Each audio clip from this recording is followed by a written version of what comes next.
Breaking news involving a deadly maritime incident between Cuba and the United States. An incident that could have serious strategic consequences. According to official statements released by the Cuban government, Cuban military forces engaged a U.S.-registered vessel at sea, resulting in 4 people killed and 6 others wounded. This is a developing situation, and the details are limited, but what we do know already makes this one of the most serious U.S.-Cuba incidents in years. Let's break down the facts. The information currently available comes directly from Cuba's Ministry of the Interior, which publicly acknowledged the incident.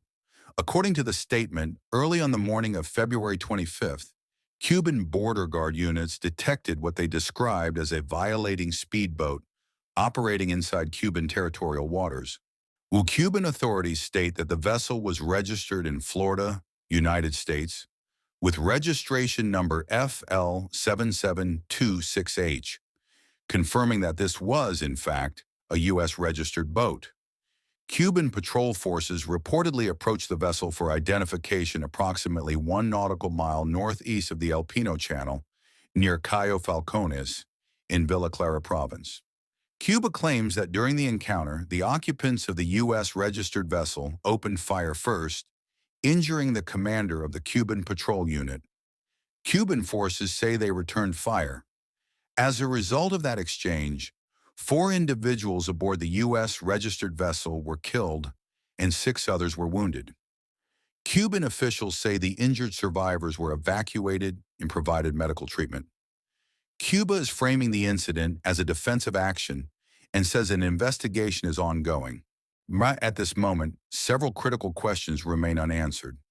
We do not know who the individuals on the vessel were, whether they were U.S. citizens, whether the vessel was actually inside Cuban territorial waters, or whether the level of force used was justified. It is important to be clear.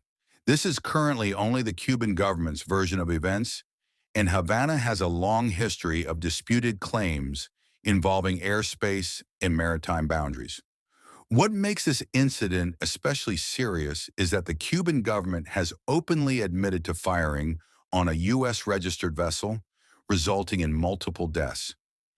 If it is later determined that the vessel was operating in international waters, or that force was used without lawful justification, this incident could trigger major diplomatic and military consequences.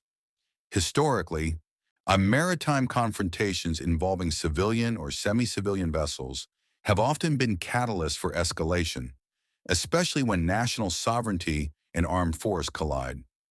This incident also occurs during a period of heightened pressure on Havana. Recent reporting suggests that the U.S. government under Donald Trump has taken a far more confrontational stance toward the Cuban regime, including discussions of intensified sanctions and regime pressure strategies. That broader context makes this shooting far more dangerous than a routine maritime encounter. There are also unanswered questions about how Cuban forces carried out this operation. Public assessments of Cuba's naval capabilities show a relatively limited and aging fleet, raising questions about what unit conducted the engagement, what platform was involved, and whether the Cuban account fully aligns with known force structures. These discrepancies will likely become a major focus of any independent investigation. If Americans were among those killed, and if the incident is found to be unjustified, the United States will almost certainly respond, politically at minimum, and potentially with increased military presence in the region.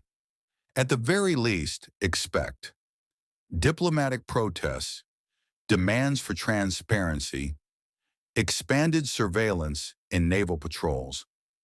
At worst, this incident could mark the beginning of a dangerous escalation between Washington and Havana.